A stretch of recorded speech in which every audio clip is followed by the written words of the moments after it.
नमस्कार दोस्तों, ये वीडियो है क्लास 9 के सिलेबस के लिए। आपको दिख रहा है इंग्लिश लिखा है, ठीक है, और एपीजे अब्दुल कलाम का पिक्चर बना हुआ है। ये राजीव प्रकाशन की बुक है। तो अगर आप राजीव प्रकाशन की बुक खोलेंगे तो आपको ऐसा ही बुक मिलेगा। आप चाहो तो आप एनसीईआरटी की बुक भी आप ले सकते हैं, कोई दिक्कत नहीं। वही बुक रहेगी जो आपको इसमें मिलेगा, क्योंकि पूरे चैप्टर सेम कर दिए गए हैं। जैसे एनसीईआरटी की होती है ठीक वैसे ही, मतलब सीबीएसई बोर्ड की जैसी 9 की बुक होती है इंग्लिश की, वैसे ही यहाँ पर है। ठीक, तो इसमें 2 पार्ट होंगे, बिहाइव लिटरेचर टेक्स्ट बुक इसे बोलते हैं, और मूवमेंट इसमें सप्लीमेंट्री रीडर। तो बिहाइव में आपके 2 लेसन होंगे, मतलब 2 टाइप्स के होंगे, एक प्रोज एक पोइट्री। अभी देखते हैं। ठीक है, इस बुक को लिखा है सुरेंद्र कुमार वट ने। ठीक है, राजीव प्रकाशन की बुक है। देखिए बिहाइव मैंने कहा था ना, प्रोज और पोइट्री सेक्शन आएगा। कंटेंट की बात करें इसमें क्या क्या आएगा, प्रोज पोइट्री सेक्शन आएगा। तो जो मैंने देखिए जो आपको दिख रहा है येलो रंग का, जो येलो रंग का हाईलाइट हुआ है वो पोयम है। ठीक है, जो ऊपर जो पहला है वो क्या है, वो प्रोज है। तो पहला लेसन क्या है, द फन दे हैड। ठीक, इसको लिखा है इसाक एसी माओ ने लिखा है। ये कहानी सिंपल एक फ्यूचर से रिलेटेड कहानी की, फ्यूचर में हम जाएंगे तो पास्ट की चीज़ें कैसे सोचेंगे, तो वो कहानी है। फिर द रोड नॉट टेकन, ये एक पोयम है जिसमें जो कवि हैं वो कल्पना कर रहे हैं कि सड़क पे ऐसी सड़क जहाँ पे कोई नहीं गया है, तो उसकी कल्पना कर रहे हैं।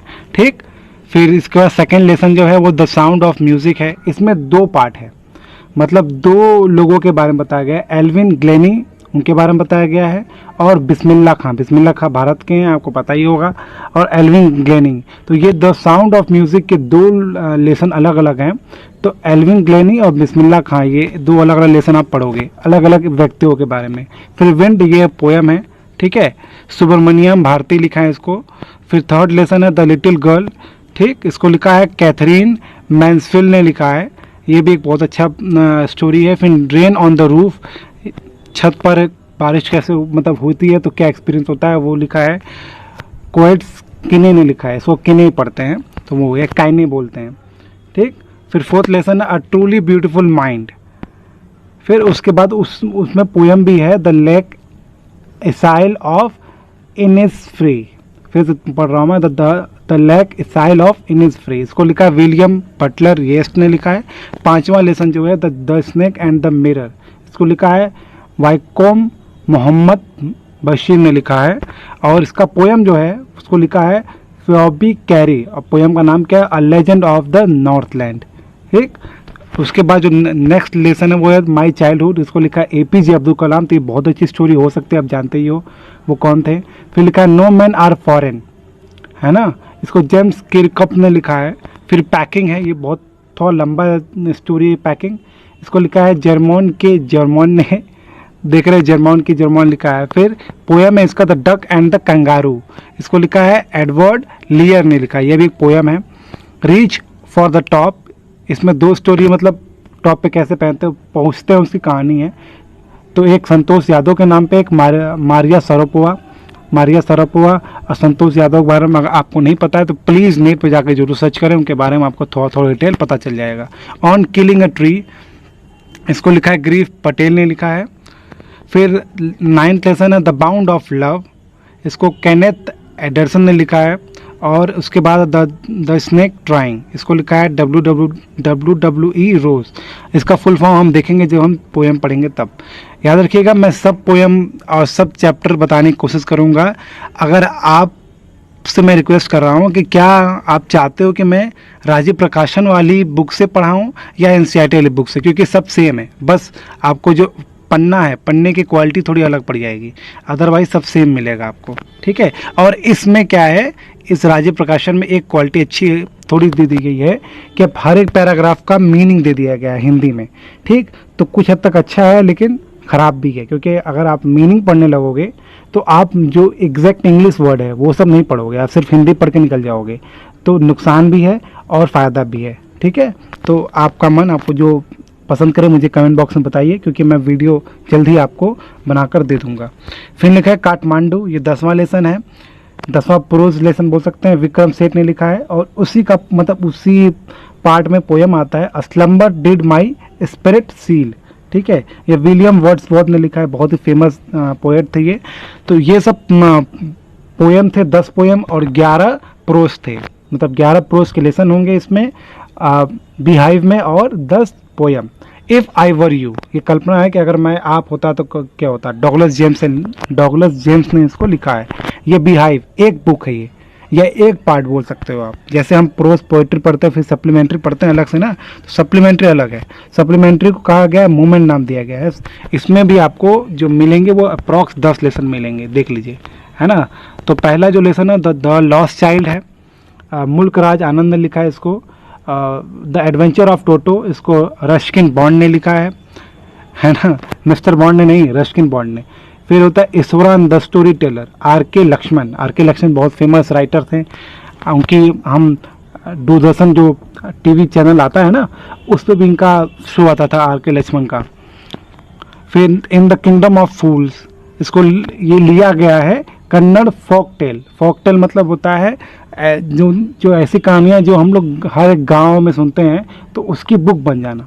जैसे हम पुरानी कहानी सुनते हैं ना, अलग अलग बिरबल कहानी सुनते हैं और पुरानी कहानी सुनते हैं, तो वो कहानियाँ जो क्या है एक किताब के रूप में आ गई हैं, तो उसको हम क्या बोलते हैं, फोक टेल बुक के हिसाब से। और ये लिखा है ए.के. रामानुजन ने, ठीक है, ए.के. रामानुजन ने, सॉरी गलती हो गया, ए.के. रामानुजन ने इसको थोड़ा एडिट किया है, थोड़ा छोटा किया है। जो मेन स्टोरी है उसको थोड़ा कम करके आपको ये लेसन दिया गया है। The happy Prince Oscar Wilde है ना, इसमें एक बहुत प्रसन्न प्रिंस रहता है, फिर एक चिड़िया आती है, फिर उससे रिलेटेड कहानी है। फिर से छठवां है the weathering the storm of Ersama, है ना, उससे रिलेटेड स्टोरी है। हर्ष मंडल ने लिखा है इसका। The last leaf O Henry ने लिखा है। A house is not a home, ये बहुत अच्छी स्टोरी है अगर आप ध्यान से पढ़ोगे इसको तो। जैन गॉडिसो ने लिखा है। और द एक्सीडेंटल टूरिस्ट, मतलब गलती से टूरिस्ट बन जाता है एक बंदा, तो उसकी स्टोरी है। बिल ब्राइसन ने लिखा है। और लास्ट में द बैगर, इसको लिखा है एंटन चेखव ने। बहुत ही अच्छे तरीके से इसको लिखा है। अब हम बात करेंगे ग्रामर सेक्शन की।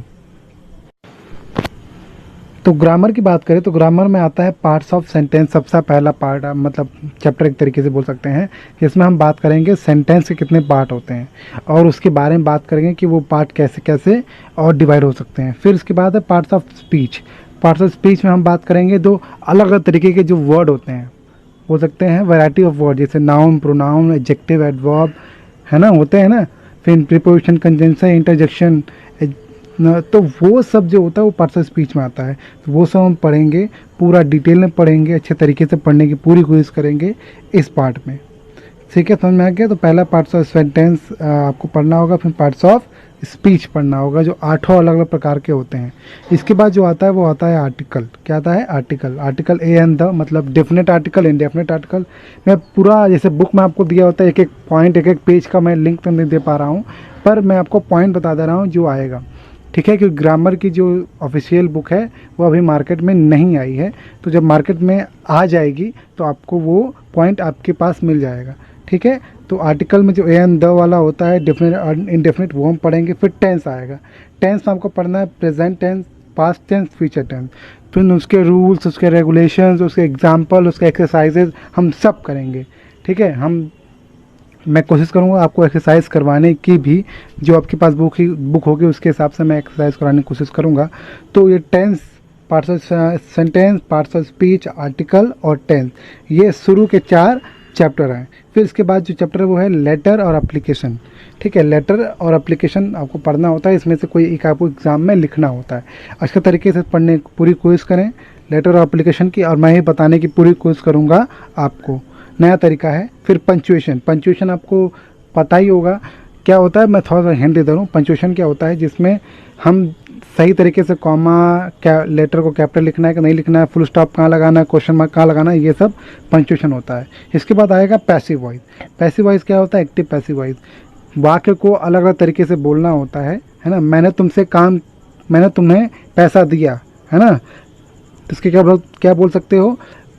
तुम्हें पैसा मेरे द्वारा मिला। उसके बाद आता है एसे, डिस्क्रिप्टिव पैराग्राफ। वही मतलब है एसे, आपको एक पैराग्राफ रहेगा, उसको आपको लिखना होगा, जैसे काऊ पे और भी कई, काऊ पे, माय फेवरेट स्पोर्ट, फिर उसके बाद एक्सरसाइज है, एक्सरसाइज आपको भी करना पड़ेगा। ढेर सारी एक्सरसाइजेस उसमें होंगी आपके बुक में अगर ग्रामर खरीदोगे तो। उसके बाद लास्ट में है ग्रामर रिवीजन। ये आपको नॉर्मली दिसंबर जनवरी में पढ़ना है, ठीक। तो ज़्यादा ग्रामर ज़्यादा बड़ा नहीं है, ग्रामर आपका छोटा है, बहुत ही बेस है। अगर आपको ठीक ठाक हल्का फुल्का ग्रामर आता है तो आप कर सकते हो, ठीक है। तो ये है आपका लास्ट पॉइंट। इससे मतलब ये पूरा सिलेबस है, इसमें अगर कोई दिक्कत कोई परेशानी हो आप तो कमेंट ज़रूर करें, और वीडियो को अच्छा लगे तो लाइक करें, शेयर करें और सब्सक्राइब करें, ठीक है। और अंत में thank you so much for watching this video.